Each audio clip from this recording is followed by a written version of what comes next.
Good morning. කොහොමද ඔයාලට?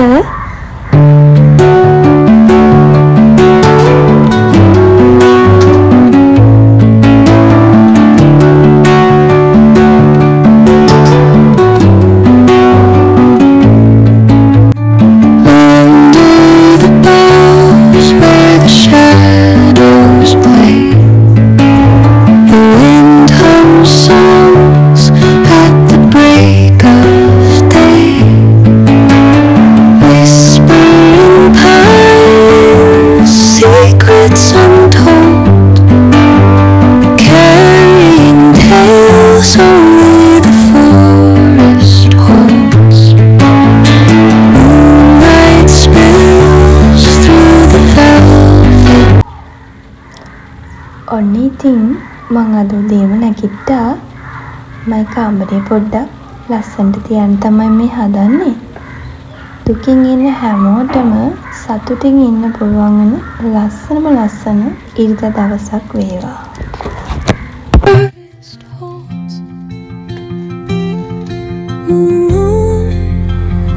අද ඔයාලගේ දවස ප්ලෑන්ස් මොනවද? මම දන්නවා අද ඔයාලට ගොඩාක්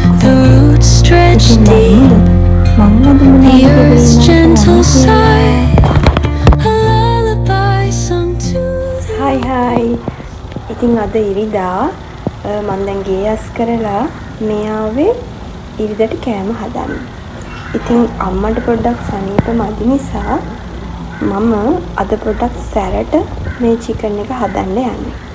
ඉතින් බලමු මේ චිකන් එක හදන්නේ කොහොමද කියලා. කෑලි වලට කපලා හොඳට හොත ගන්න. ඊට පස්සේ මේ තියෙනවනේ මේක මම මිරිස් කුඩුයි ඉඟුරුයි සුදු ලුණුයි පොඩ්ඩක් තලලා ඒකට පොඩ්ඩක් බැදෙන්න දුන්නා. මෙහෙම කරන්නේ මිරිස් ටික කළු පාට වුණාම අතර මේ මස් එක ඉදෙනකොට ලස්සන පාටක් එනවා. හරි එහෙනම් අපි බලමු මේක කොහොමද හැදෙන්නේ කියලා. මෙන්න මේ දැන් අපි මෙන්න මේක දාලා මේකට මම ලුණු ටිකක් දාලා තියෙන්නේ.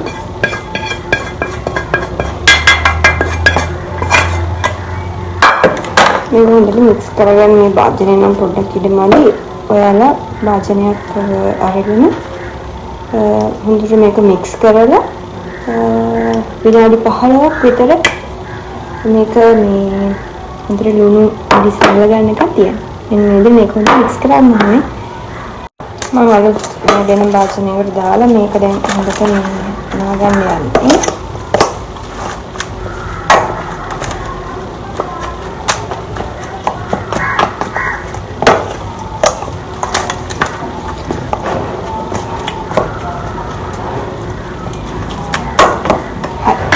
මේක ටිකක් වෙලා තියමු. මෙන්න මේ වගේ ටිකක් ගහලා මෙන්න මේ විදියට ඕන කරන දේවල් ටික මම කපා ගත්තා.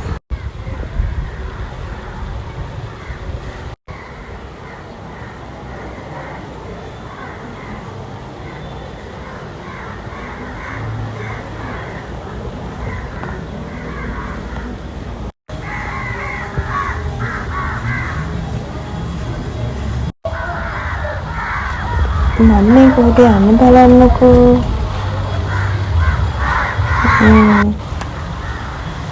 පොල් ගෙඩියක් හොයන්න තමයි මම යන්නේ.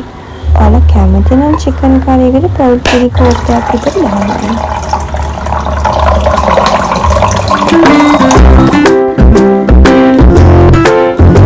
පොල්වතුර කියන්නේ ගොඩාක් ගුණ දෙයක්.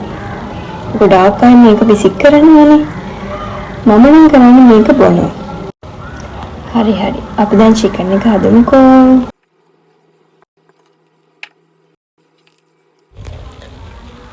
ඇතිලියක් ලිපේ තියලා තෙල් එක බැදීගෙන එනකොට ඉඟුරු, සුදු ලුණු, රම්පේ, කරපිංචා, ලුණු, තක්කාලි ඒ ටික දාගන්න. ඔය දාන්නේ මම සේර කොලයක්. මතක් කරලා මස්සකට ගොඩක කෑල්ලක් දාන්න අමතක කරන්න එපා. හරි.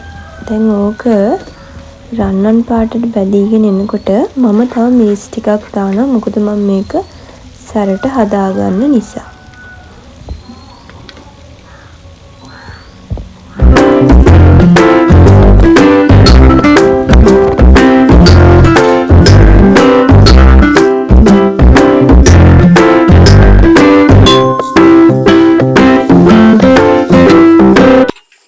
ටික දැන් බැදිනාට පස්සේ අපි අර හදාගත්තු මස් එක දාලා හොඳට කලවම් කරලා මේ තෙල් එකෙන් හොඳට බැඳෙන්න දෙමු.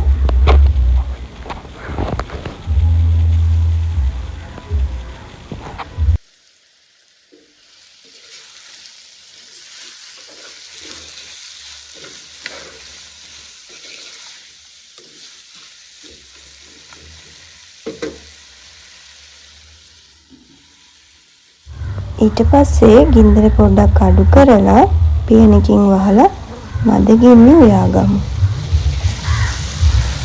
වෙන පොඩ්ඩක් කරලා බලන්න. හරිම සුවඳක් එනවා.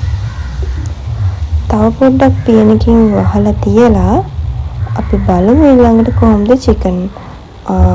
ඔන්න චිකන් එකේ හොඳට වතුර උනලා චිකන් එක දැන් ඉදීගෙන තමයි එන්නේ.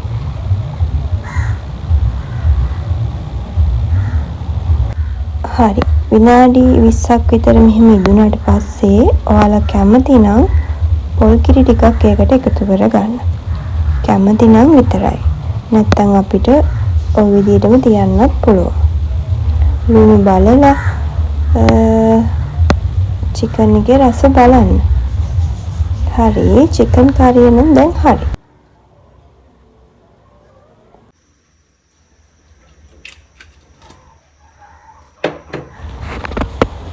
මම දැන් ඔන්න ගෝවා ටිකක් තෙල් දාන තමයි මේ යන්නේ. මම නම් හිතනවා ඔයාලා ගෝවා තෙල් දාන්න දන්නවා ඇති කියලා. ගෝවා තෙල් දානකොට සුවඳ එන්න මම පොඩි ටිප්ස් එකක් ඔයාලට කියන්නම්. ඒකට දාන්න කුරුඳු පොත්තක්. හරියම සුවඳයි. ඒකෙන් අපිට කියන්න පුළුවන් අන්න අරයා ගෝවා හදනවා කියලා. ඇත්තටම කුරුඳු පොත්තක් දැම්මම හරියම සුවඳයි. හදලා බලන්නකෝ ඔයාලත්.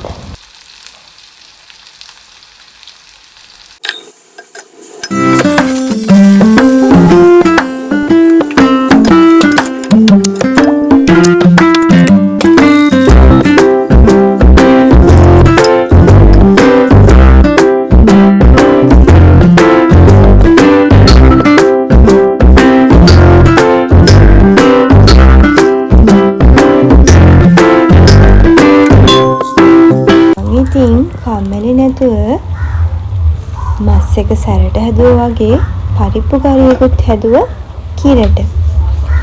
පරිප්පු කරියක් නම් හදන්න දන්නේ නැති ගෑන් ළමෙක් නෑනේ. මං හිතනවා ඔයාලා හැමෝම පරිප්පු කරිය නම් හදන්න දන්නවා ඇති කියලා.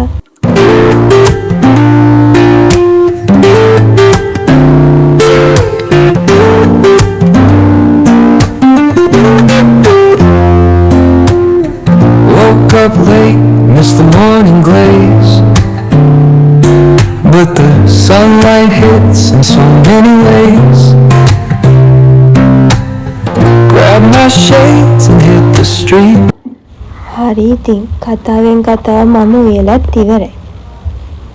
ඉතින් මට මෙහෙම වෙනකොට මගේ අම්මගේ අම්මව තමයි ඉතින් මතක් වෙන්නේ. එයා කියලා දුන්නේ නැත්තම් මම දන්නේ නෑ ඇත්තට මෙහෙම කෑම හදන්න. මේ බලන්නකෝ අනිත් එක්කෙනා කන එකයි බොන එකයි නිදාගන්න එකයි තමයි ඉතින් මෙයාගේ වැඩි. මගේ ඉතින් වැඩ ඉවර නිසා කුස්සිය මං අස් කරා. මේ තැඹිලි වතුර ටිකක් බොන්න තමයි මම මේ හදන්නේ. මේ වෙලාවට තැඹිලි වතුර තියෙනවා කියන්නේ ඉතින් ගොඩාක් වටිනවනේ. ඔන්න ඉතින් මගේ කෑම ටික. පාට ගොඩාක් නේද? චිකන් කරිය ටිකක් සැරයි වගේ. හරි එහෙනම් මම නාලා ඇවිල්ලා මේක කාලා බලලා ඔයාලට කියන්නම්කෝ. එහෙනම් අද වීඩියෝ එකකින් මම නවතිනවා. ආයෙ අපි අලුත් වීඩියෝ එකකින් හම්බෙමු. ඉතින් එන්නම් හැමෝම පරිස්සමෙන් ඉන්න.